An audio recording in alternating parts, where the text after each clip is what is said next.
मेरे प्यारे देशवासियों, नमस्कार। कोरोना के खिलाफ देश आज फिर एक बहुत बड़ी लड़ाई लड़ रहा है। कुछ सप्ताह पहले तक स्थितियां संभली हुई थी और फिर एक कोरोना की दूसरी वेव तूफान बनकर आ गई। जो पीड़ा आपने सही है, जो पीड़ा आप सह रहे हैं, उसका मुझे पूरा एहसास है। जिन लोगों ने एहसास है कर आ गई। पहले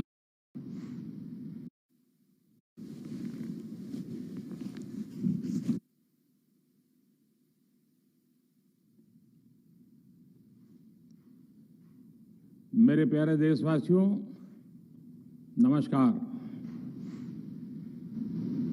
कोरोना के खिलाफ देश आज फिर एक बहुत बड़ी लड़ाई लड़ रहा है। कुछ सप्ताह पहले तक स्थितियां संभली हुई थी और फिर एक कोरोना की दूसरी वेव तूफान बनकर आ गई। जो पीड़ा आपने सही है, जो पीड़ा आप सह रहे हैं, उसका मुझे पूरा एहसास है। जिन लोगों ने बीते दिनों में अपनों को खोया है, मैं सभी देशवासियों की तरफ से उनके प्रति संवेदनाएं व्यक्त करता हूं। परिवार के एक सदस्य के रूप में मैं आपके दुख में शामिल हूं। चुनौती बड़ी है, लेकिन हमें मिलकर अपने संकल्प, अपने हौसले और तैयारी के साथ इसको पार करना है। साथियों, अपनी बात को विस्तार देने से पहले मैं देश के सभी डॉक्टरों, मेडिकल स्टाफ, पैरामेडिकल स्टाफ, हमारे सभी सफाई कर्मचारी भाई बहन, हमारे एम्बुलेंस के ड्राइवर्स, हमारे सुरक्षा बल, पुलिसकर्मी, सभी की सराहना करूंगा। आपने कोरोना की पहली वेव में भी अपना जीवन दांव पर लगाकर लोगों को बचाया था। आज आप फिर इस संकट में अपने परिवार, अपने सुख, अपनी चिंता छोड़कर दूसरों का जीवन बचाने में दिन रात जुटे हुए हैं। साथियों, हमारे शास्त्रों में कहा गया है, त्याज्यम न धैर्यम विदुरेऽपि काले, अर्थात कठिन से कठिन समय में भी हमें धैर्य नहीं खोना चाहिए। किसी भी परिस्थिति से निपटने के लिए हम सही निर्णय लें, सही दिशा में प्रयास करें, तभी हम विजय हासिल कर सकते हैं। इसी मंत्र को सामने रखकर आज देश दिन रात काम कर रहा है। बीते कुछ दिनों में जो फैसले लिए गए हैं, जो कदम उठाए गए हैं, वो स्थिति को तेजी से सुधारेंगे। इस बार कोरोना संकट में देश के अनेक हिस्से में ऑक्सीजन की डिमांड बहुत ज्यादा बढ़ी है। इस विषय पर तेजी से और पूरी संवेदनशीलता के साथ काम किया जा रहा है।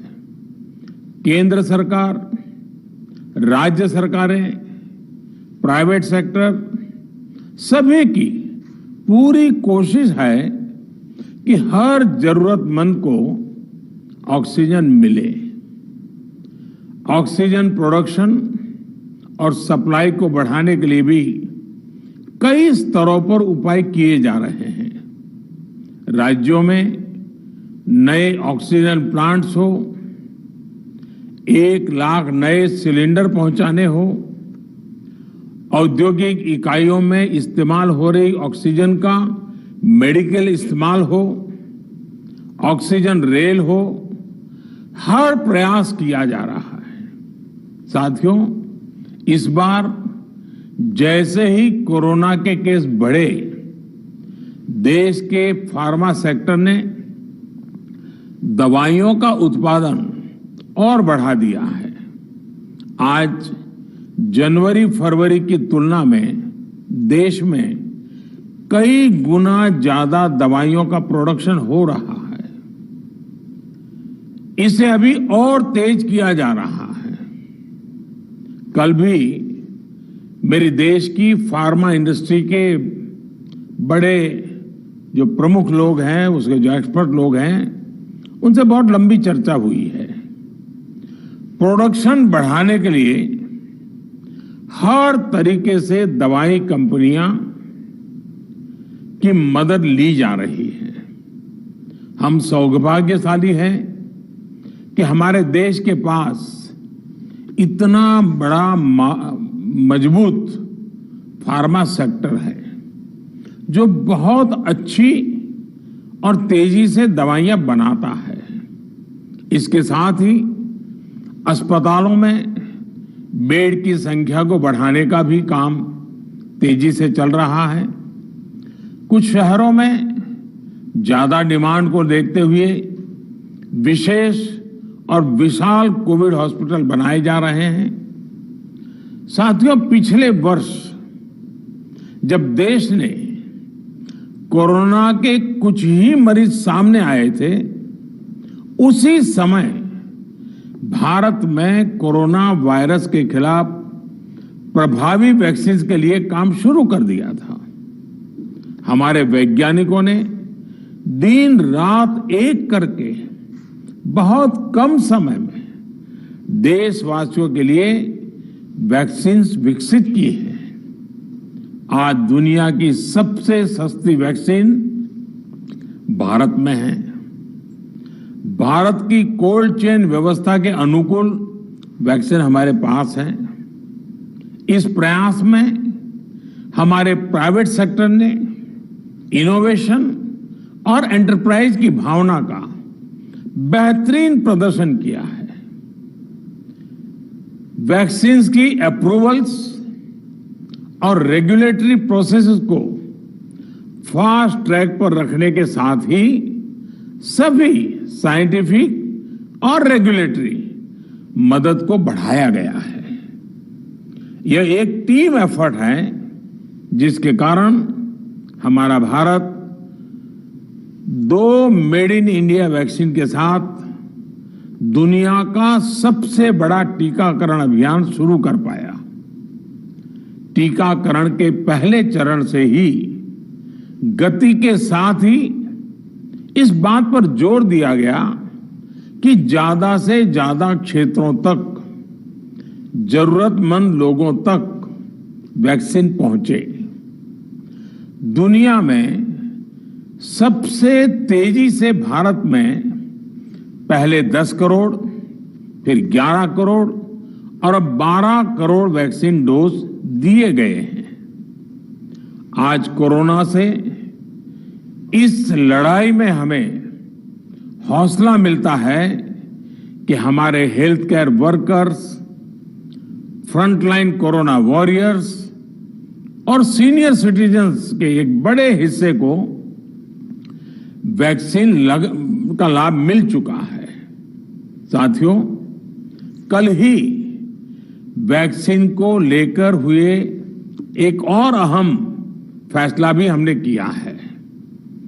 1 मई के बाद से 18 वर्ष के ऊपर के किसी भी व्यक्ति को वैक्सीनेट किया जा सकेगा।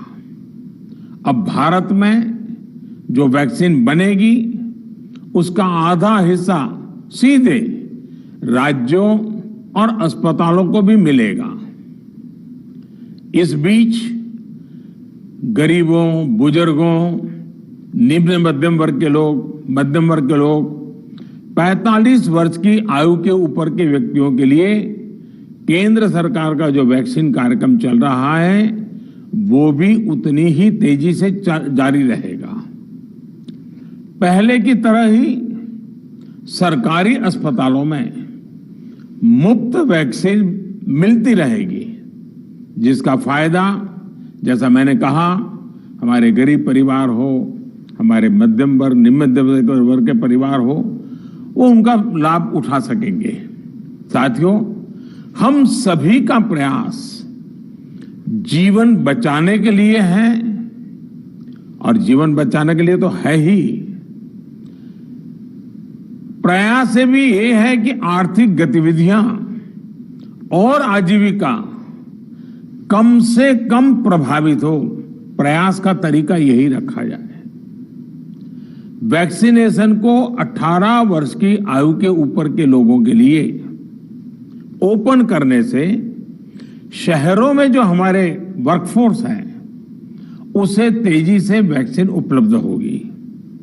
राज्यों और केंद्र सरकार के प्रयासों से श्रमिकों को भी तेजी से वैक्सीन मिले लगेगी। मेरा राज्य प्रशासन से आग्रह है कि वो श्रमिकों का भरोसा जगाए रखे। उनसे आग्रह करें कि वो जहां है वहीं रहे। राज्यों द्वारा दिया गया ये भरोसा उनकी बहुत मदद करेगा कि वो जिस शहर में हैं वहीं पर अगले कुछ दिनों में वैक्सीन भी लगेगी और उनका काम भी बंद नहीं होगा। साथियों, पिछली बार जो परिस्थितियां थी वो अभी से काफी भिन्न थी। तब हमारे पास इस वैश्विक महामारी से लड़ने के लिए कोरोना स्पेसिफिक मेडिकल इंफ्रास्ट्रक्चर नहीं था। आप याद करिए देश की क्या स्थिति थी। कोरोना टेस्टिंग के लिए पर्याप्त लैब नहीं, पीपीई का कोई प्रोडक्शन नहीं, हमारे पास इस बीमारी के ट्रीटमेंट के लिए कोई खास जानकारी भी नहीं। लेकिन बहुत ही कम समय में हमने इन चीजों में सुधार किया। आज हमारे डॉक्टरों ने कोरोना के इलाज की बहुत ही अच्छी एक्सपर्टीज हासिल कर ली है। वो ज्यादा से ज्यादा जीवन बचा रहे हैं। आज हमारे पास बड़ी मात्रा में पीपीई किट्स हैं, लैब्स का बड़ा नेटवर्क है और हम लोग टेस्टिंग की सुविधा को निरंतर बढ़ा रहे हैं। साथियों, देश ने कोरोना के खिलाफ अब तक बहुत मजबूती से और बहुत धैर्य से लड़ाई लड़ी है। इसका श्रेय आप सभी को, सभी देशवासियों को ही जाता है। अनुशासन और धैर्य के साथ कोरोना से लड़ते हुए आप देश को यहां तक लाए हैं। मुझे विश्वास है जन भागीदारी की ताकत से हम कोरोना के इस तूफान को भी परास्त कर पाएंगे। आज हम अपने चारों ओर देख रहे हैं कि कैसे कई लोग, कई सामाजिक संस्थाएं जरूरतमंदों तक मदद पहुंचाने में दिन रात जुटे हैं। दवाई पहुंचाना हो, खाने या रहने की व्यवस्था करनी हो, लोग पूरे मनोयोग के साथ काम कर रहे हैं। मैं इन सभी के सेवा भाव को आदरपूर्वक नमन करता हूं और देशवासियों से अपील करता हूं कि अधिक से अधिक मात्रा में इस संकट की घड़ी में देशवासी आगे आएं और जरूरतमंदों तक मदद पहुंचाएं। समाज के पुरुषार्थ और सेवा के संकल्प से ही हम ये लड़ाई जीत पाएंगे। मेरा युवा साथियों से अनुरोध है कि वो अपने सोसाइटी में, मोहल्ले में, अपार्टमेंट्स में छोटी छोटी कमेटियां बनाकर कोविड अनुशासन पालन करवाने में मदद करें। हम ऐसा करेंगे तो सरकारों को न कभी कंटेनमेंट जोन लगाने की जरूरत पड़ेगी, न कर्फ्यू लगाने की जरूरत पड़ेगी, और लॉकडाउन का तो सवाल ही नहीं उठता है, आवश्यकता ही नहीं पड़ेगी। स्वच्छता अभियान के समय देश में जागरूकता फैलाने के लिए मेरे बाल मित्रों ने बहुत मदद की थी। छोटे छोटे बालक, 5वीं, 7वीं, 8वीं, 10वीं में पढ़ने वाले, उन्होंने घर के लोगों को समझाया था, मनाया था। उन्होंने बड़ों को भी स्वच्छता का संदेश दिया था। आज मैं फिर अपने बाल मित्रों से एक बात विशेष तौर पर कहना चाहता हूं। मेरे बाल मित्र, घर में ऐसा माहौल बनाइए कि बिना काम, बिना कारण घर के लोग घर से बाहर न निकले। आपकी जीत बहुत बड़ा परिणाम ला सकती है। प्रचार माध्यमों से भी मेरी प्रार्थना है कि ऐसे संकट की घड़ी में वो लोगों को सतर्क और जागरूक करने के लिए जो प्रयास कर रहे हैं उसे और बढ़ाएं। इसके साथ ही इसके लिए भी काम करें कि डर का माहौल कम हो सके, लोग अफवाह और भ्रम में न आए। साथियों, आज की स्थिति में हमें देश को लॉकडाउन से बचाना है। मैं राज्यों से भी अनुरोध करूंगा कि वो लॉकडाउन को अंतिम विकल्प के रूप में ही इस्तेमाल करें। लॉकडाउन से बचने की भरपूर कोशिश करनी है और माइक्रो कंटेनमेंट जोन पर ही ध्यान केंद्रित करना है। हम अपनी अर्थव्यवस्था की सेहत भी सुधारेंगे और देशवासियों की सेहत का भी ध्यान रखेंगे।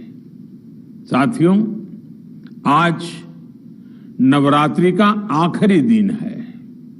कल रामनवमी है और मर्यादा पुरुषोत्तम श्री राम का हम सभी को यही संदेश है कि हम मर्यादाओं का पालन करें।